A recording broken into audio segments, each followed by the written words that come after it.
So how do we start to prepare our barns to be ready for Prop 12? Yeah, so the first step is it's going to be a case-by-case situation. But this is where I've been actively involved with a lot of large production systems who want to maintain a presence in the California market.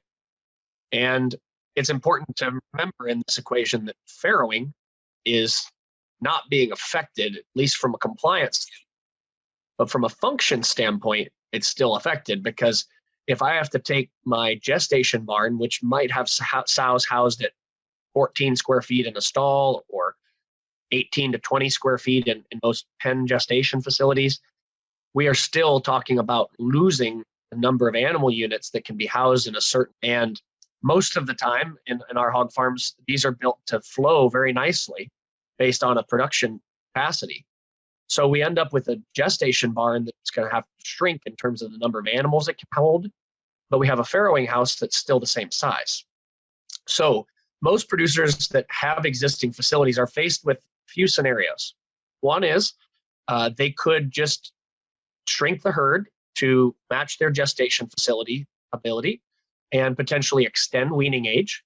And in some cases, producers that have relatively early wean ages might see this as a long-term benefit or a glass half full, that maybe they wanted to go to older wean age anyways. Another option is, of course, expand your gestation facility or add on a barn or convert an on-site GDU to gestation spaces and bring your gilts in late development instead of developing on-site.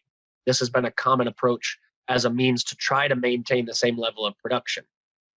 A third option would be to cannibalize some of your farrowing and turn it into gestation, which hasn't been a really popular option because farrowing space is often the most expensive space on a footprint standpoint. So what we're seeing a lot of renovations do is either expand their G-barn or add another G-barn or possibly expand production altogether. But another thing that I'm seeing many production systems do is they may have farrowing facilities that are currently still using 5x7 farrowing crates. And many production systems that are investing in new facilities are giving those sows and farrowing at least 5.5 by 7.5 farrowing crates, but often 8x6 farrowing crates.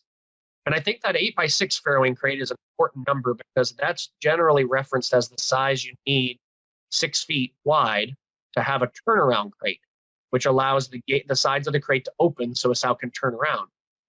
And many of us on this side of the equation are anticipating that although Prop 12 does not regulate farrowing, many of us are saying, hey, if we're spending all this money to renovate facilities, we probably ought to try to think ahead to what is coming next down the pipeline. And I think most people in the industry that have their head wrapped around this would agree that turnaround crates are probably one of the next areas that are going to be scrutinized by consumers and animal rights groups. So some producers who have facilities that need renovation because of aging steel or facilities, they're using this Prop 12 as a chance to not only renovate gestation to be compliant for 24 square feet and no gestation stalls, but also to put bigger farrowing crates into their facility, which could also be compliant for turnaround. And those are some of the different conversations that I've had with a lot of existing facilities.